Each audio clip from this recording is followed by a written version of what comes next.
विचित्र चोरी। राजा कृष्णदेव राय के निजी बाग में बढ़िया किस्म के बैगन के कुछ पौधे थे।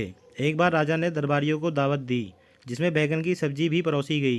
तेनालीराम को बैगन बड़े स्वादिष्ट लगे। घर आकर उसने अपनी पत्नी से उन बैगनों की बड़ी प्रशंसा की।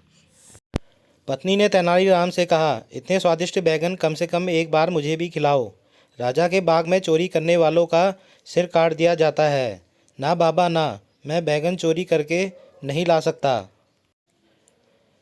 तेनालीराम ने कहा, देखो मैंने तुमसे कभी कुछ नहीं मांगा, कम से कम एक बार तो मेरी इच्छा पूरी कर दो।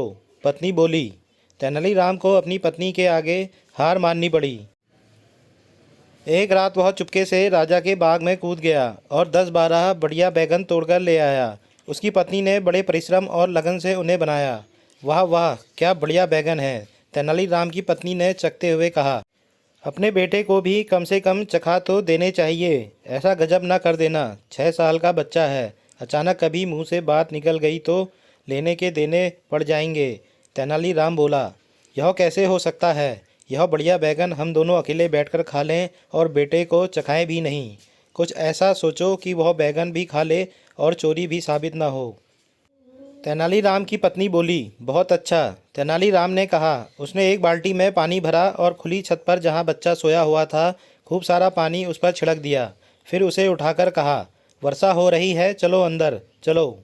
अंदर ले जाकर उसने बच्चे के कपड़े बदलवाए। उसके बाद उसे बैगन की तरकारी खाने को दी। फिर यह कहकर वर्षा हो रही है उसे अंदर ही सुला दिया। अगले दिन राजा को बैगनों की चोरी का पता चल गया। नगर में इस बात को लेकर बड़ा शोर मचा। राजा ने चोर पकड़ने वाले को काफ़ी बड़ा पुरस्कार देने की घोषणा की। प्रधानमंत्री अप्पा जी को तेनालीराम पर शक था। उसने राजा को अपना विचार बताया। मैं जानता हूँ कि वह बहुत चतुर है, वह किसी न किसी बहाने बच निकलेगा। उसके बेटे को बुलवाओ, अभी सच्चाई पता चल जाएगी। राजा ने कहा। तेनालीराम के बेटे को बुलवाया गया। उससे पूछा गया, कल रात को तुमने कौन सी सब्जी खाई थी? बैगन की सब्जी, बहुत ही स्वादिष्ट थी। बच्चे ने कहा। प्रधानमंत्री अप्पा जी ने तेनालीराम से कहा, अब तो तुम्हें अपना अपराध स्वीकार करना ही पड़ेगा।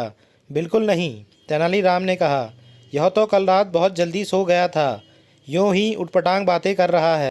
अवश्य इसने सपना देखा होगा। इससे पूछिए कि कल रात मौसम कैसा था। अप्पा जी ने बच्चे से पूछा, कल रात मौसम कैसा था? कल रात तो बड़ी मूसलाधार वर्षा हुई थी, बच्चे ने कहा। अप्पा जी ने सोचा यह बच्चा कल्पनाएं कर रहा है। जैसे वर्षा की कल्पना है वैसे बैगन की सब्जी की बात भी सोच ही ली होगी। तब अप्पा जी ने तेनालीराम से अपने शक के लिए क्षमा मांग ली।